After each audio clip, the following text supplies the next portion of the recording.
వరంగల్ హన్మకొండ కాసిపేటలో భారీ వర్షం కురిసింది. అర్ధరాత్రి నుంచి ఎడతెరిపి లేకుండా కురుస్తున్న వర్షంతో హన్మకొండ బస్టాండ్ చౌరస్తా ఇతర లోతట్టు ప్రాంతాల్లో నీరు నిలిచింది. కాసిపేట, హసన్పర్తి, రెడ్డిపురం, గోకుల్ నగర్, అంబేద్కర్ నగర్, న్యూ షాయంపేటలో వరద నీరు నిలవడంతో ప్రజలు ఇబ్బంది పడుతున్నారు. లోతట్టు ప్రాంతాల్లోని ప్రజలు సురక్షిత ప్రాంతాలకు వెళ్లాలని అధికారులు సూచించారు.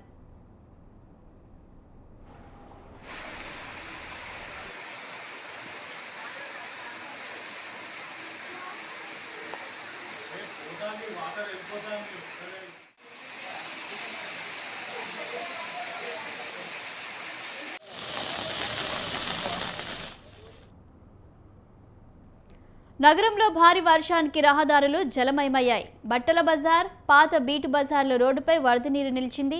హంటర్ రోడ్, ఎన్టీఆర్ నగర్, రామన్నపేట, శివనగర్, కరీమాబాద్, సాకరాశికుంటలో కాలనీలు జలమయమయ్యాయి. ఉడుసుగుట్ట సమీపంలో డీకే నగర్లో ఇళ్లలోకి వరద నీరు చేరింది. ఇక్కడి గుడిసెవాసులను పునరావాస కేంద్రాలకు తరలించారు.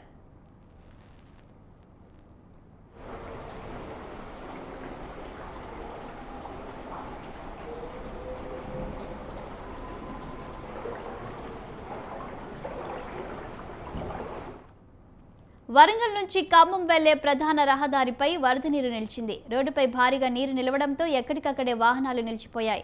వరంగల్ జిల్లాలోని సంగెం మండలంలో 20 సెంటీమీటర్ల వర్షపాతం, కిల్లా వరంగల్ ప్రాంతంలో 14.8 సెంటీమీటర్లు, వర్ధనపేటలో 12 సెంటీమీటర్లు, పర్వతగిరిలో 10.7, వరంగల్లో 9.5 సెంటీమీటర్లు, గీసుకొండలో 9.2 సెంటీమీటర్ల వర్షపాతం నమోదైంది.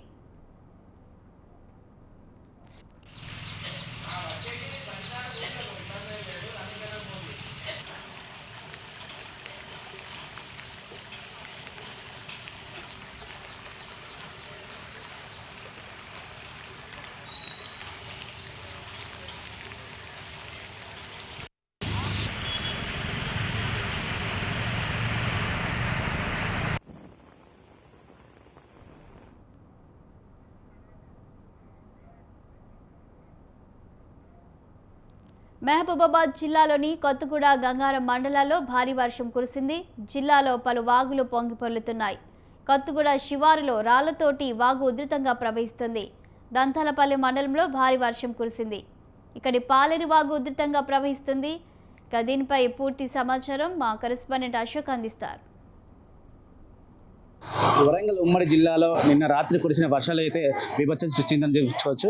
ఇక్కడ చూసుకున్నట్లయితే వరంగల్ శివనగర్కు చెందిన కాలనీ ఏదైతే ఉందో ఆ కాలనీ మొత్తం నీట మునిగింది. ఇక్కడ చూసుకున్నట్లయితే మనకు 2 ఇళ్లలో కొంత నీళ్లు పోయాయి. నీళ్లు పోవడంతో వాళ్ళ ఇళ్లలో మొత్తం వస్తువులన్నీ చెందబదన అయిపోవడంతో నిస్తర వస్తువులు కూడా మొత్తం ఖరాబ్ అయినాయి, పడికి రాకుండా అయిపోయాయి అని చెప్పేసి ఆవేదన వ్యక్తం చేస్తున్నారు. గతంలో కూడా ఈ ఏరియాలు మొత్తం లోతట్టు ప్రాంతం కావడంతో నీళ్ళైతే ఎప్పటికీ నిండుతూనే ఉంటాయి.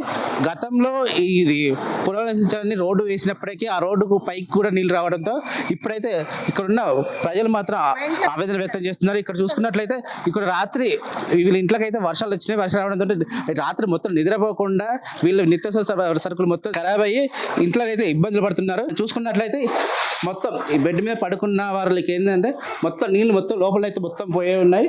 ఇప్పటికి కూడా ఆ లోపలైతే నీళ్లు ఉన్నాయి. ఈ బెడ్రూమ్ మొత్తం తడిచి ఇక్కడ మొత్తం హాల్లో కూడా నీళ్ళు వచ్చేసి పైన మాత్రం పడుకున్న వరతో వీళ్ళు క్షేమంగా ఉన్నారు. లేదు అంటే ఇళ్ళకు ఇప్పుడు క్రిమి కీటకాలు ఏదైతే ఉన్నాయో లోపల కూడా వచ్చాయి అంటున్నారు. ఇక్కడ ఏంటంటే ఇది కిచెన్ రూమ్. ఈ కిచెన్ రూమ్ లో మొత్తం వాటర్ అయితే ఇంకా నిలిచి ఉన్నాయి. ఫ్లోరింగ్ అయితే మొత్తం పొద్దున్న ఉదయం నుండి చూసుకున్నట్టే మనకు ఫ్లోరింగ్ మొత్తం పెరుగుతుంది. ఇక్కడ మొత్తం కిచెన్ రూమ్ లో మొత్తం తడిచి ఉంది. మొత్తం నీళ్ళు అయితే ఇక్కడ ఉన్నాయి. అమ్మ చెప్పండి, అసలు రాత్రి ఏ టైంకి వచ్చింది వర్షము? మీకు నీళ్ళకి ఎప్పుడు వచ్చినాయి? 1 గంట నుండి వస్తుంది. 1 గంట నుండి నీళ్ళే వస్తాయి.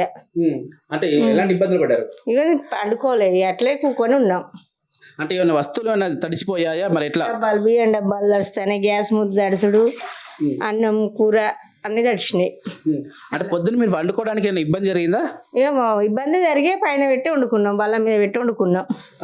గతంలో కూడా ఇదే పరిస్థితి ఉందా? ఇప్పుడు ఇదే? పోయిన సంవత్సరం ఉండి ఇదే, ఎప్పుడు సంవత్సరం ఇట్లనే వస్తాను. ఇక దీనికి మరి అధికారులు ఏమైనా చర్యలు తీసుకుంటారమ్మా? ఏం లేదు.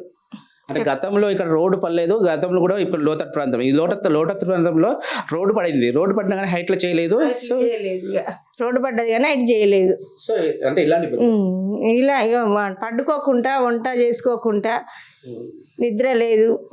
ఏం లేకుండా ఉన్నాం.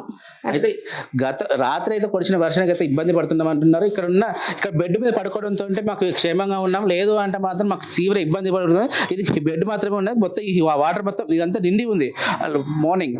బట్ ఇప్పుడు ఏంటంటే కొంచెం ఫ్లో అయిపోయే వరకు నీరైతే లేదు. ఇక్కడ ఏమన్నది చెప్పండి అమ్మా, అసలు రాత్రి ఏం జరిగింది, మీరు ఎలాంటి ఇబ్బంది పడ్డారు? నిద్రకి ఇబ్బంది పడ్డాము, తినడానికి వంట చేసుకోవడానికి ఇబ్బంది పడ్డాము. అన్నీ పైనే పెట్టుకొని బల్లల పైన వాటిపైన పెట్టుకొని వండుకొని తిన్నాము. ఇక నైట్ మొత్తం నిద్ర లేదు, వాటర్ ద్వారా ఇబ్బంది అయ్యి. పిల్లల పరిస్థితి ఎలా ఉంది? పిల్లలు స్కూల్కి వెళ్ళేటప్పుడు టైంలో ఎలాంటి జాగ్రత్తలు తీసుకున్నారు? ఇక పిల్లలకి స్కూల్ హాలిడేస్ ఇచ్చారు, ఎందుకంటే వాటర్ ఉన్నాయి కదా, వాటర్లో పోలేరు కదా వాళ్ళు. అంటే టిఫిన్ ఏమైనా చేశారా? ఇప్పటికీ వండుకున్నారా లేదా? అదే బల్ల పైన పెట్టుకొని వండుకున్నాము, వంట చేసుకున్నాము బల్ల పైన పెట్టుకొని. రాత్రి కొట్టిన వర్షానికి అయితే మాత్రం తీవ్ర ఇబ్బంది పడ్డామంటున్నారు. ఇక్కడ ఉన్న చూసుకున్నట్లయితే మనకి ఏంటంటే మొదటి రూము, రెండో రూము, ఇటు కిచెన్ రూమ్లు కూడా అన్ని రూమ్లు కూడా తడిచి వీళ్ళు ఏంటంటే రాత్రంతా ఇబ్బందులు ఎదుర్కొన్నారు. బాల్కనీ, ఈ బాల్కనీలో మొత్తం వాటర్ ఉన్నాయి. ఇక్కడ చూసుకున్నది క్రిమి కీటకాలు, అంటే ఇప్పుడు ఎక్కడైతే ఏదో వస్తున్నాయో వాగులు వంకల నుంచి చెరువుల నుంచి వచ్చే క్రిమి కీటకాలు కూడా ఇళ్ళకి వచ్చేసి ఇబ్బంది పడుతున్నారని చెప్తున్నారు. ఇక్కడ ఏంటంటే హౌస్ ఉంది అని చెప్పేసి అంటున్నారు. ఈ హౌస్లో కూడా ఈ వాటర్ చేరడంతో వీళ్ళు మురికి నీళ్ళే వాడవలసిన దుస్థితి ఏర్పడుతుంది. ఇక్కడ చూసుకున్నట్లయితే మనకు వరంగల్ ఉమ్మడి జిల్లా వ్యాప్తంగా ఇలాంటి పరిస్థితి ఏర్పడింది. ఇక్కడ వరంగల్ శివనగర్ ఏరియాలో అయితే దాదాపు 70 నుంచి 80 ఇళ్లకు నీళ్లు పోయినట్టు ఇక్కడున్న కాలనీ వాసులు చెప్తున్నారు. ఏది ఏమైనప్పటికీ వరంగల్ ఉమ్మడి జిల్లా వ్యాప్తంగా అయితే ఈ వర్షం బీభత్సం అయితే కొనసాగుతుంది. Over to studio.